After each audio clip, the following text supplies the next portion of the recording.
kalau ada orang Melayu, orang Islam tak menghormati bulan ini lebih parah daripada Abu Jahal, Abu Lahab. Subhanahu wa ta'ala ciptakan banyak tanah, semua ni tanah, tapi ada satu tanah yang dimuliakan. Banyak manusia, ada yang dipilih Allah, nabi-nabi.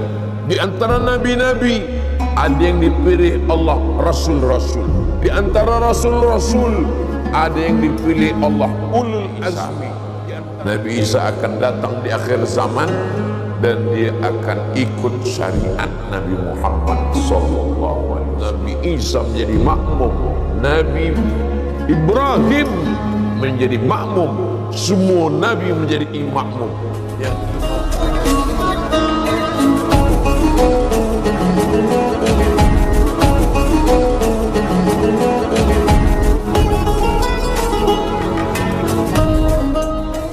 Zulqa'dah, Qa'dah artinya duduk-duduk. Zul punya, Qa'dah duduk. Zulqa'dah punya duduk-duduk. Kenapa disebut bulan ni bulan punya duduk-duduk? Sebab di bulan itu semua orang Arab, musyrik, kafir, jahiliyah yang suka membunuh, berperang, duduk-duduk. Andai dia berjumpa dengan pembunuh ayahnya, dia tak akan bunuh, sebab itu bulan haram. Dia duduk, dia pegang pedang. Kau nak berjalan, jalanlah, sebab ni bulan duduk-duduk. Bila lepas ni aku tak duduk lagi, aku pancung kepala kau. Orang kafir musyrik yang tak beriman kepada Allah, percaya pada Allah tapi tetap menyembah Lata, Uzza, Manat, Hubal, Jibti, Tagut, Naham pun menghormati bulan haram ini. Jadi kalau ada orang Melayu, orang Islam tak menghormati bulan ini lebih parah daripada Abu Jahal, Abu Lahab. Sebab Abu Jahal, Abu Lahab pun di bulan haram ini dia tetap duduk-duduk. Tapi jangan sebab tazkirah ni esok duduk semua. Bila ditanya kenapa duduk, kata Ustaz Somad, ini bulan duduk-duduk. Ustaz Somad tak boleh lagi masuk Malaysia sebab dia datang semua orang duduk-duduk jadi. Zulqa'dah, Zulhijjah, Zulqarnain. Mohon maaf kalau ada Zulqarnain. Zul artinya punya, Qarn tanduk. Zulqarnain punya dua tanduk. Apa maknanya? Dulu raja-raja yang hebat-hebat itu dia ada topi kebesaran, di atasnya ada dua tanduk. Maka makna Zulqarnain orang yang memiliki kekuasaan.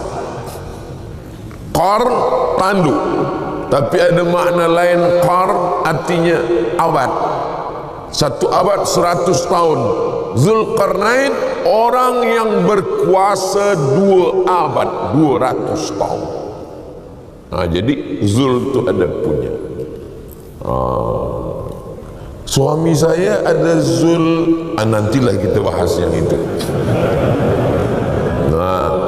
Untuk ini, lalu selepas itu Zulqa'dah, Zulhijjah, Muharram. Maka Muharram ini bulan dimuliakan Allah Subhanahu wa taala. Mengapa Allah memuliakan? Allah Subhanahu wa taala ciptakan banyak tanah. Semua ni tanah, tapi ada satu tanah yang dimuliakan Allah, itulah dia tanah haram. Berapa kilometer panjangnya? 22 kilometer. Kaabah di tengah. Dari Kaabah ini ke Arafah 22 kilometer. Dari Kaabah ini ke Hudaibiyah 20 kilometer. 20 kilometer 22 kilometer, 42 kilometer. Makanya kiblat itu ada 3. Kalau kita dalam Masjidil Haram, kiblat kita adalah Ka'bah. Bila kita di luar Masjidil Haram, kiblat kita adalah Masjidil Haram. Tak kena Ka'bah, kena sikit aja Masjidil Haram sah. Bila kita di luar tanah haram, ni kita sekarang ni sedang di luar tanah haram, maka kiblat kita adalah tanah haram.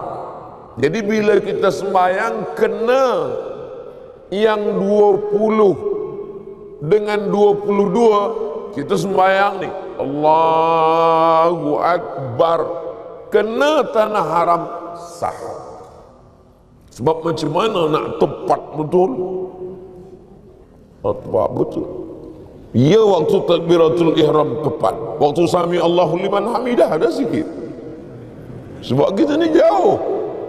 Maka bunyi ayatnya, fawalli wajhaka syatral masjidil haram, arahkanlah wajahmu ke arah Masjidil Haram.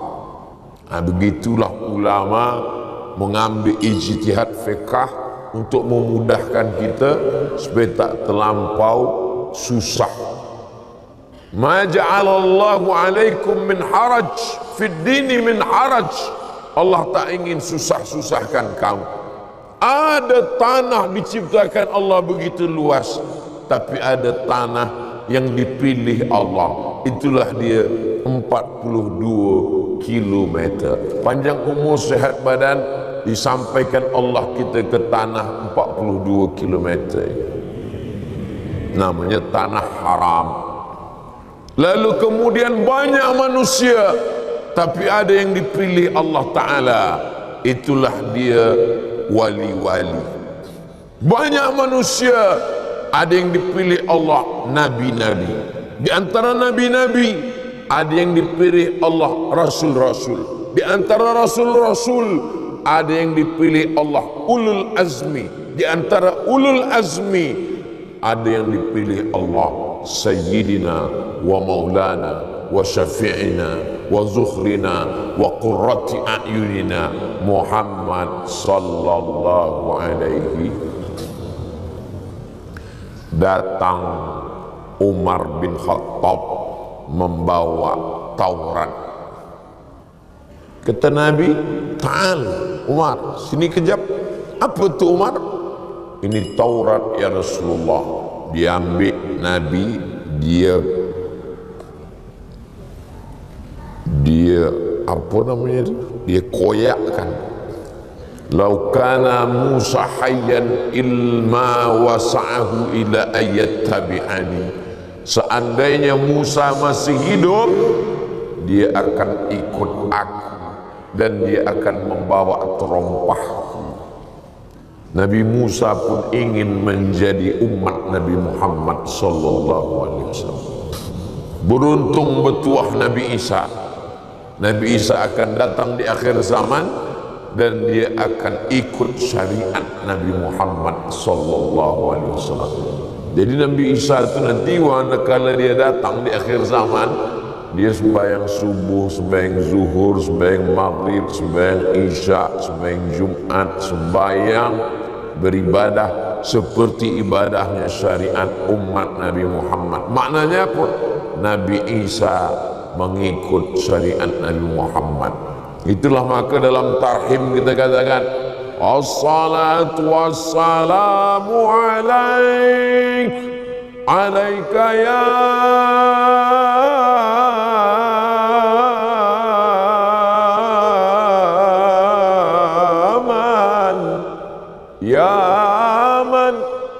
asra bi'abdikal muhaimin wa layla. Dulu masa saya kecil-kecil, tarhim ini dibaca orang di masjid. Sekarang dah tak ada lagi. Di beberapa masjid ada masih, tapi bila kita masuk masjid tak ada orang. Rupanya flash disk. Tak ada lagi manusia yang membaca tarhim. Di situ tarhim itulah disebutkan asra bi abdikal muhaiminul laila, manakala Allah memperjalankan engkau Isra Mi'raj dan engkau salat di Masjidil Aqsa, wa antal imam, engkaulah yang menjadi imamnya. Nabi Musa menjadi makmum, Nabi Isa menjadi makmum, Nabi Ibrahim menjadi makmum, semua Nabi menjadi makmum. Yang imamnya adalah Sayyidina wa Maulana wa Syafi'ina wa Zukhrina wa Qurrati A'yunina Muhammad sallallahu alaihi. Jadi kita ni bertuah betul jadi umat Nabi Muhammad sallallahu alaihi wasallam. Kita memang last edition, paling kecil, umur paling pendek, tapi umur Nabi Muhammad 63 tahun, Nabi Nuh 950 tahun. Kalaulah Nabi Nuh 950 tahun, dia duduk di kampung saya, berapa kali buat pasport? Saya tak tahu di Malaysia tempat saya 5 tahun sekali bertukar pengganti. Tapi Allah Ta'ala buat kita umur pendek, tapi amal kita, kenapa umur kita boleh panjang? Lailatul Qadri khairum min alfi syahr. Semua yang sembahyang Ramadan di Masjid Jelutong, Bukit Jelutong ni, maka dia dapat Lailatul Qadar. Ustaz tahu dari mana? Sebab orang iktikaf di Masjid Bukit Jelutong ni dari malam pertama sampai malam terakhir. Ustaz tahu dari mana? Saya dapat cerita tadi di jalan. Ustaz Somad, ini Masjid Bukit Jelutong, orang datang dari jauh-jauh, dia datang kemari untuk iktikaf. Orang ramai. Kata saya, sebab apa ramai? Pagi ni disiapkan makanan untuk 1000 orang. Bukan berarti orang ramai kerana makan tu. Orang ramai kerana Allah Ta'ala membagikan pintu kebaikan-kebaikan. Ini saya ceritakan ini untuk apa-apalah Ustaz Somad ni. Kami buat ini, kami tak nak riak. Saya ceritakan ini supaya semua saudara-saudara saya yang mendengar tazkirah ini, dia akan buat pula di masjid-masjid dia merata-rata dunia, insya-Allah. Maka mengalirlah semua pahalanya ke kita semua yang ada di Masjid Bukit Jelutong, dan tentu saja terutama sekali kepada Ustaz Abdul Somad yang menyampaikan ini. Saya inilah yang paling tak ada pahala lagi. Tuan-tuan kan tak ada kamera ni ambil gambar, orang tak tahu. Yang tahu cuma Allah dengan malaikat dengan tuan-tuan. Tapi saya, gambar saya, tadi saya tengok gambar saya di tepi jalan besar, Masya Allah. Saya minta tolong bila program ni dah selesai, tolong jaga gambar tu. Bukanlah maknanya saya nak ni muliakan, tidak, tapi paling tidak tolonglah jangan dihinakan. Sebab di beberapa tempat, tapi bukan di Malaysia, di tempat saya, lepas program 2-3 bulan lepas tu saya datang ke kampung tu, dia buat di depan kedai runcit. Apa ni dia pasang bila ada hujan ke panas ni, dia Ustaz Abdul Somad berhujan berpanas menjaga kedai dia pula. Di Malaysia tak ada.